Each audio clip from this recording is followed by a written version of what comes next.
Tell a Parkinson's patient to walk and they freeze. Their feet won't move. But play a metronome, and suddenly they step forward smoothly. This isn't magic. This is your brain, bypassing broken circuits using sound as a neural scaffolding. And it's revolutionizing how we treat one of the most debilitating movement disorders on Earth. Parkinson's disease destroys dopamine-producing cells in a brain region called the substantia nigra. Dopamine is the neurotransmitter that coordinates movement. When it's depleted, the basal ganglia, your brain's movement control center, malfunctions. The result: shuffling steps, freezing gait, reduced stride length, postural instability. Patients describe their feet feeling glued to the floor. They want to walk, but the neural signal won't transmit. Here's the fascinating part. The problem isn't muscle weakness. It's neural coordination failure. Specifically, the internal cueing system that automatically generates rhythmic movement. Patterns breaks down. Healthy people walk without thinking about each step. It's automatic, controlled by brainstem regions and the supplementary motor area. But in Parkinson's, this automaticity disappears. Walking requires conscious effort for every single step, and conscious effort is exhausting and unreliable. But there's a workaround: external cues. Visual cues like lines on the floor, auditory cues like rhythmic beats or music, tactile cues like vibrations. These external signals activate alternative neural pathways that bypass the damaged basal ganglia circuits. fMRI studies show that when Parkinson's patients use external cues, their brains shift from relying on the supplementary motor area to recruiting the premotor cortex and cerebellum instead. It's compensatory neuroplasticity in action. The most studied approach is called rhythmic auditory stimulation, RAS for short. Here's how it works. You play a metronome or music with a clear beat. The patient synchronizes their steps to the rhythm. That's it. Simple. But the effects are dramatic. Michael Thout's landmark 1996 study had Parkinson's patients do RAS training for 3 weeks, 30 minutes daily. Results? Walking speed increased 25%. Stride length improved 12%. Gait rhythm became significantly more consistent. Freezing episodes decreased. These weren't marginal improvements. These were life-changing functional gains. Why does rhythm work so powerfully?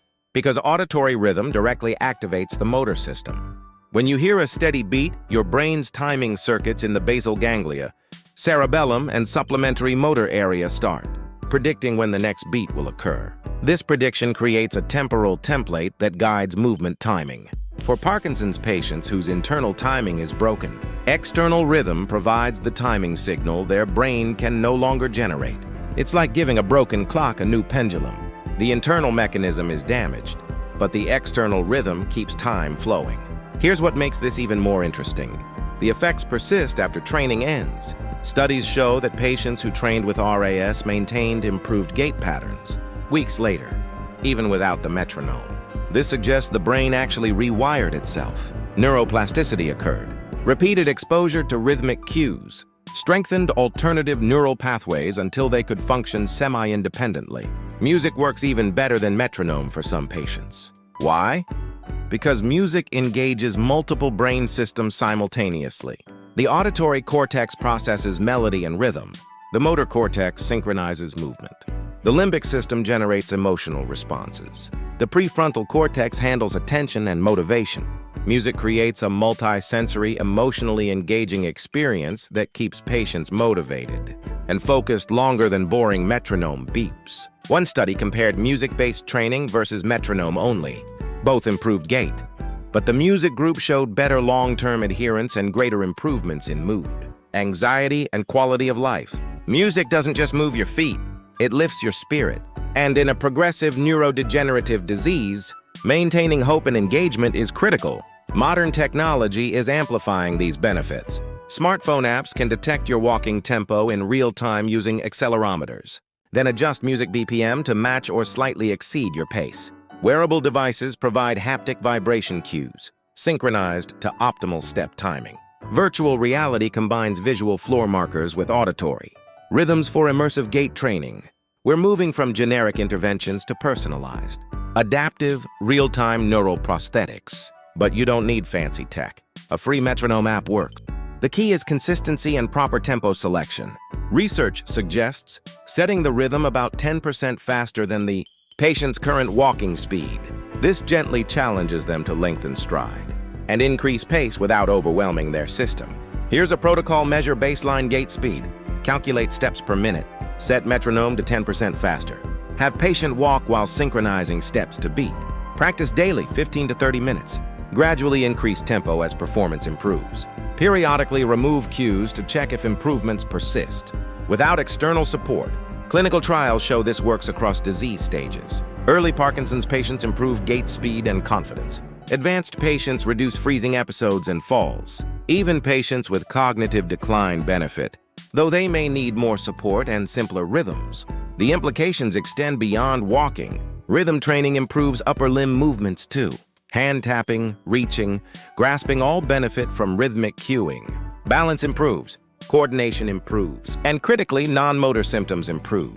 Depression decreases, anxiety decreases. Social engagement increases because patients regain confidence to leave home. One patient, a 70-year-old woman, had severe freezing that confined her indoors. After 2 months of RAS training 3 times weekly, her freezing episodes dropped from 5 times daily to once weekly. She started shopping independently again. She rejoined her book club. Walking didn't just change her gait, it changed her life. Another patient, a 60-year-old man, wanted to return to work, but couldn't navigate crowded hallways safely. Metronome training plus dual-task exercises, walking while talking or calculating, improved his gait speed from 0.9 meters per second to 1.2. He returned to part-time work. Work gave him purpose. Walking gave him work. This is what neuroplasticity means in practice. It's not reversing Parkinson's. The dopamine cells are still dead, but it's building new roads around the roadblock. The destination stays the same. You just take a different route. Here's the neuroscience when you repeatedly pair rhythm with movement. You strengthen connections between auditory cortex, premotor cortex, motor cortex, cerebellum, and spinal central pattern generators. These connections become more efficient. Synapses strengthen. Myelin thickens. Neural transmission speeds up. Eventually, the external cue becomes partially internalized. The brain learns the rhythm. 3 principles maximize neuroplasticity: repetition, task, specificity, and external cueing. Repetition strengthens synapses, fire together, wire together.